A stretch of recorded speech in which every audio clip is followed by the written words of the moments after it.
కొయ్య బొమ్మలు చేయడం వారికి వెన్నతో పెట్టిన విద్య. దశాబ్దాలుగా వారికి అదే పని.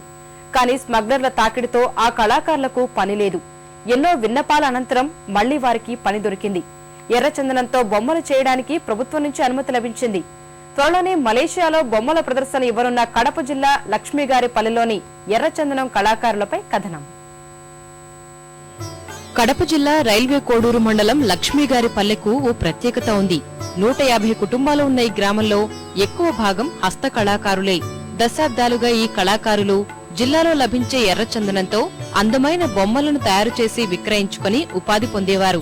ప్రభుత్వానికి ఆదాయం సమకూరేది. గతంలో వీరే ఎర్రచందనం చెట్లను ప్రభుత్వ అనుమతితో కొట్టేసి బొమ్మలను తయారు చేసుకునేవారు. చందనంపై స్మగ్లర్లు కన్నేయడంతో అటవీశాఖ చెట్లను నరకడం నిషేధించింది. లక్ష్మీగారిపల్లె వాసులను అడవిలోకి వెళ్లకూడదని నిషేధించింది. దీంతో వీరికి ఉపాధి కరువైంది. తాతల కాలం నుంచి ఇదే వృత్తిని నమ్ముకున్న కళాకారులు పూట గడవని పరిస్థితుల్లో ఉన్నారు.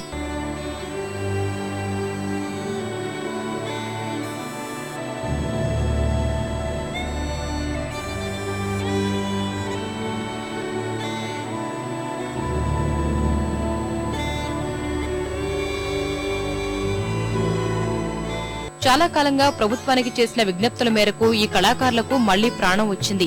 ఎర్రచందనంతో కొయ్య బొమ్మలు చేయడానికి ప్రభుత్వం నుంచి అనుమతి లభించింది.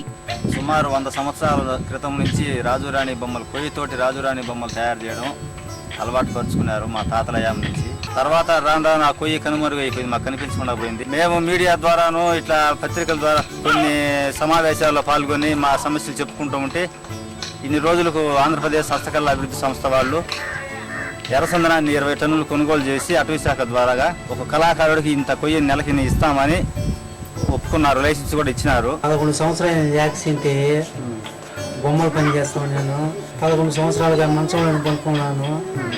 మా భార్య ఏదో రోజుకి 30-40 సంపాదించి 2 బిడ్డలు నన్ను సాగుతున్నది. దాంతోనే బతకలేక ఇబ్బందిగా ఉన్నది. గవర్నమెంట్ సహాయం చేస్తే బాగుంది. కళాకారులు ఎక్కువగా రాజు రాణి బొమ్మలు అందంగా తీర్చిదిద్దుతారు. వీటికి అంతర్జాతీయ గుర్తింపు ఇవ్వాలనే లక్ష్యంతో కడప డిఆర్డీఏ అధికారులు ఇక్కడ తయారైన బొమ్మలు, వాటిని రూపొందించే కళాకారులను మలేషియాలో నిర్వహించే హస్తకళల ప్రదర్శనకు తీసుకెళ్లనున్నారు. చాలా సంవత్సరాల తర్వాత బయట దేశాలకు అవకాశం వచ్చింది. ఇన్ని రోజులు బెంగళూరు, మద్రాసు, బొంబాయి ఇలా ఎగ్జిబిషన్ వెళ్తూ వచ్చాము. కానీ మొట్టమొదటిసారిగా మాకు ఈ బొమ్మలు బయట దేశాలకు ప్రదర్శన ఇవ్వడంతో మాకు గుర్తింపు వస్తుందని ఆశిస్తున్నాము. గ్లాసులు, ఫ్లవర్ వాజులు ఇటువంటి తయారు చేస్తాము.